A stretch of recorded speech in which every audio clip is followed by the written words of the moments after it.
Vous n'aimez pas les mauvaises surprises et vous voulez tout faire pour les éviter? Voici un sujet qui devrait vous intéresser. Bonjour à tous et bienvenue dans cette nouvelle vidéo. Ici Angélique d'Invest in French. Aujourd'hui, je vais dévier un peu du sujet principal de cette chaîne, qui est la bourse, pour vous parler du fonds d'urgence. En ces temps difficiles, il est vraiment conseillé que chacun d'entre nous en possédions un. C'est aussi une des nombreuses étapes vers l'indépendance financière. Je vais vous dire pourquoi, ainsi que combien, mais aussi dans quelles conditions on est supposé l'utiliser et où entreposer cet argent. Avant de détailler tout ça, si vous appréciez cette vidéo, n'oubliez pas de la liker, de vous abonner à ma chaîne.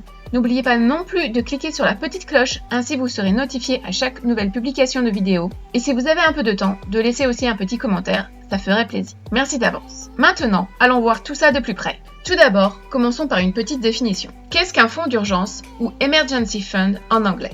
Eh bien, comme le nom l'indique, c'est un compte épargne qui contient un certain montant d'argent en cas de pépin de la vie, comme la voiture qui lâche au petit matin, une facture chez le vétérinaire, des soins dentaires, la perte de votre travail, etc. Ce compte est totalement séparé de vos investissements, de votre compte courant ou plus communément appelé compte chèque, de vos dépenses de la vie de tous les jours. Il est mis de côté et pour ne pas avoir de tentation à le dépenser, il est la plupart du temps hors de portée de vue dans une banque qui ne contient que ce compte. Cet argent doit être le plus liquide possible, c'est-à-dire qu'en cas de nécessité, vous y avez accès en 2 secondes. Bien entendu, le stocker sous son matelas peut être aussi la solution, mais si votre maison en bois Ikea prend feu ou qu'un voleur passe par là, vous aurez tout perdu. Si vous utilisez votre Emergency Fund pour investir, vous n'aurez pas aussi facilement accès à cet argent, et même si c'est super simple de vendre ses actions et de récupérer son cash, ce ne sera pas forcément le meilleur moment de vendre, et vendre à perte, c'est tout ce qu'on peut éviter en bourse. Pour ceux qui ne peuvent pas se passer d'investir, si vous avez un fonds d'urgence assez important, vous pouvez en dédier une partie, un quart voire la moitié, à la bourse. Mais cela doit être dans des instruments sans risque. Pourquoi avoir un Emergency Fund ?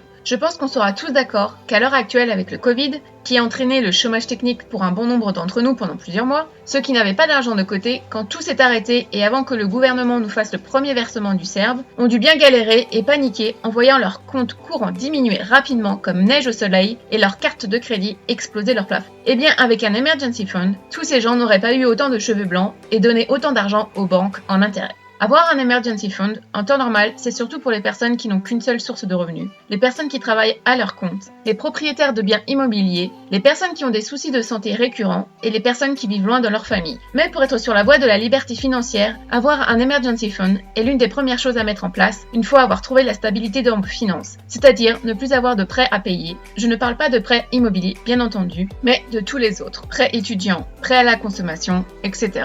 Dans quelle situation utiliser l'argent de son Emergency Fund ? Cet argent doit être utilisé seulement pour les imprévus de la vie. Panne de voiture, réparation dans la maison, remplacement d'appareils ménagers, soins dentaires et médicaux, frais vétérinaires, voyage d'urgence pour un enterrement ou une personne malade dans la famille, si on devient malade ou si on perd son travail. Quels sont les bénéfices à avoir un Emergency Fund ?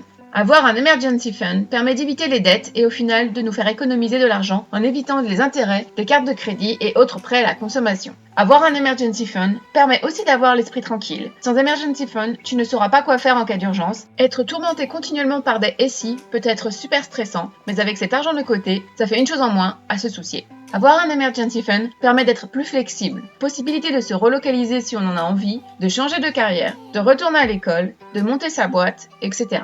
Avoir un Emergency Fund permet aussi d'être approuvé plus facilement pour avoir un prêt immobilier. Avoir de l'argent en plus signifie moins de risques pour les banques qui seront donc plus ouvertes à donner plus. Combien dois-je mettre de côté ? En fait, pour répondre à cette question, tout dépend un peu de votre niveau de vie. Mais d'après les livres et les experts, ce compte doit contenir assez pour vous permettre de vivre entre 3 et 6 mois sans argent qui rentre à côté. C'est-à-dire que cet argent devra vous servir à payer votre prêt immobilier ou votre loyer, vos factures d'électricité, d'eau, de téléphone, d'internet, votre essence ainsi que vos courses alimentaires. En gros, toutes vos dépenses quotidiennes, mais seulement les choses nécessaires à votre survie. Les cafés à Starbucks tous les matins et les pizzas livrées tous les samedis soirs n'en font pas partie.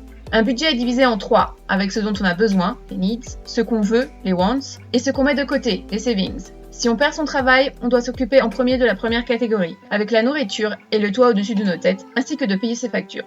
Ce qu'on veut doit être réduit au minimum, voire totalement retiré du paysage, le temps de remonter la pente. C'est-à-dire les repas à l'extérieur, les sorties, les boissons alcoolisées, les achats de vêtements, les décorations de la maison, les soins spa et tout ce dont on n'a pas besoin pour survivre, on oublie le temps que tout redevienne normal. En cas de galère, on oublie les bonnes résolutions de mettre un certain pourcentage de son budget de côté. On se concentre simplement sur sa survie en gardant la tête hors de l'eau du mieux qu'on peut.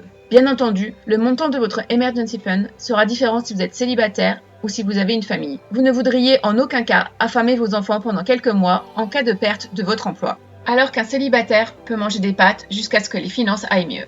Dans quoi ne pas utiliser son Emergency Fund? L'Emergency Fund n'est pas pour les événements qui sont prévus, comme Noël, les anniversaires, les mariages, la taxe d'habitation, les impôts, etc.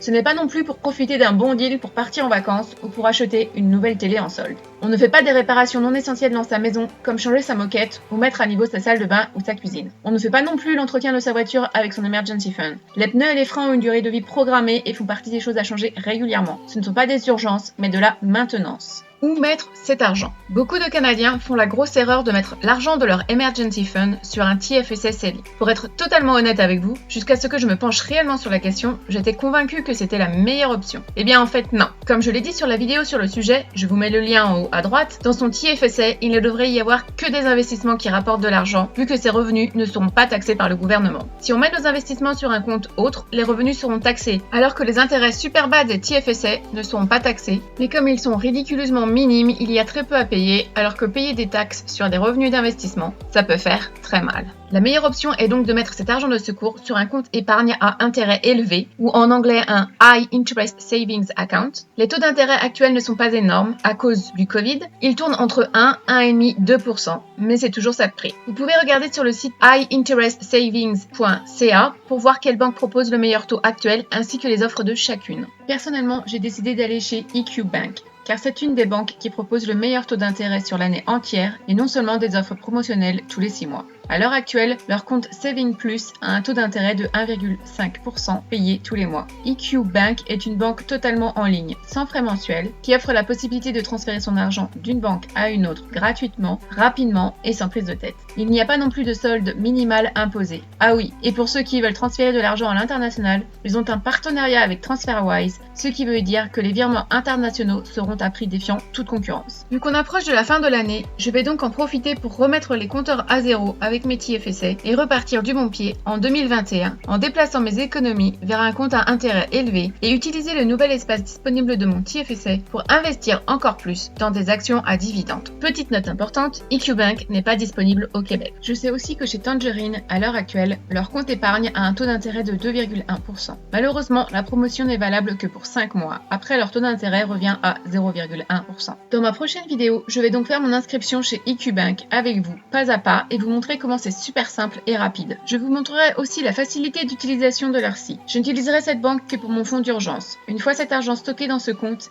il fera des mini-bébés tout seul, je ne l'aurai pas sous les yeux tous les jours et donc pas de tentation à le dépenser dans des conneries inutiles et j'espère ne pas avoir à l'utiliser avant un bon bout de temps. Donc rendez-vous dans ma prochaine vidéo pour mettre tout cela en place. Et voilà, c'est fini pour aujourd'hui. J'espère que vous avez compris à quel point c'est important d'avoir un fonds d'urgence et de l'utiliser comme il se doit. J'espère aussi que dès demain, vous allez en mettre un en place si vous ne l'avez pas déjà fait, pour vous-même ou et votre famille. Merci à tous pour votre fidélité. N'oubliez pas de liker la vidéo, de vous abonner à la chaîne et de commenter. Merci encore et à bientôt.